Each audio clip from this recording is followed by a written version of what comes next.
Parte número 15 de la historia secreta de los hijos de Satanás, la historia de los dinosaurios.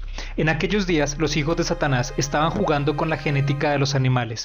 Ellos querían saber qué era posible y hasta dónde podían extender los límites de los animales.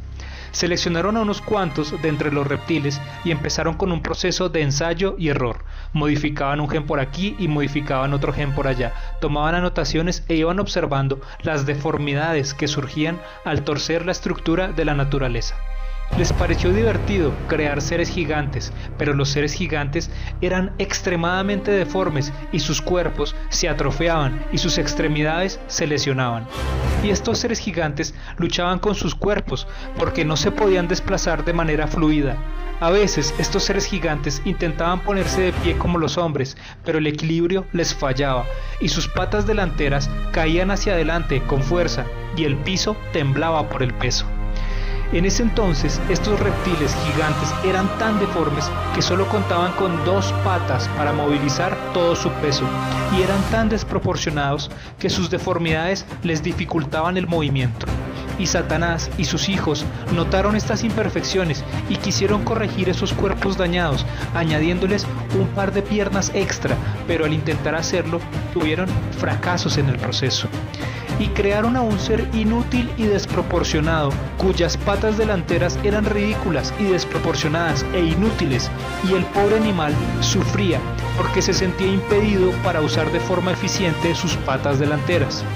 En aquellos días los hombres eran deformes porque los hijos de Satanás les habían cambiado la genética y la estructura de sus cráneos dejó de ser circular y poco a poco sus cráneos fueron tomando la forma de un cuadrado porque Satanás y a sus hijos les pareció muy divertido alterar la forma del hombre. Al fin y al cabo, el hombre era la imagen de Dios sobre la tierra y Satanás decidió insultar a Dios metiéndose con la imagen de los hombres y entonces los deformó. Y estos hombres deformes con la cabeza cuadrada convivían con estos reptiles deformes y los reptiles atacaban a los hombres, pero el Señor Dios no admitió que aquellos seres siguieran existiendo y acabó con los hombres deformes y con los reptiles deformes.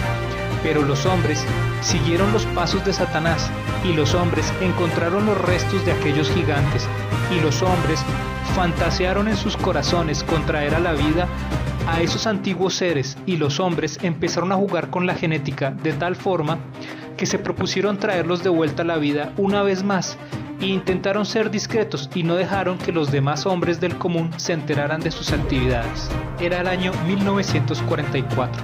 En aquellos días las naciones de la tierra entraron en conflicto y los hombres se asesinaban los unos a los otros. En ese entonces existió un hombre alemán cuyo nombre era Waldemar. Y este hombre llegó a la nación de los mexicas, se dedicaba al comercio y tenía como pasatiempo coleccionar piezas antiguas.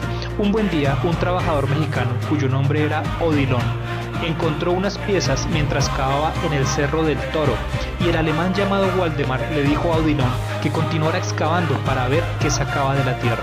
Y estos hombres encontraron 30.000 piezas de cerámica y fundaron un museo en Acámbaro. Y el museo quedó en el olvido durante años y pocas personas lo visitaban, pero el museo albergaba el secreto de los dinosaurios.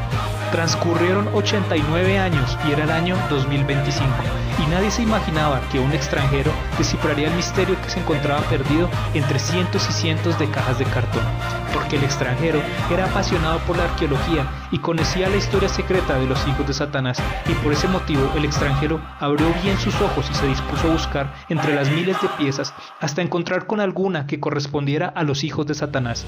De las decenas de figuras que existen en México y que tienen forma de nave espacial, el extranjero solo pudo encontrar una en el Museo de Acámbaro, pero esta pieza única tenía la pista que el extranjero estaba buscando.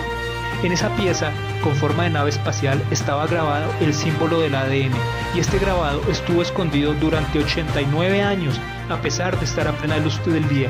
Y el extranjero siguió buscando en el museo y encontró figuras de los hijos de Satanás, y las figuras eran fácilmente reconocibles por la forma de la cabeza y los ojos triangulares.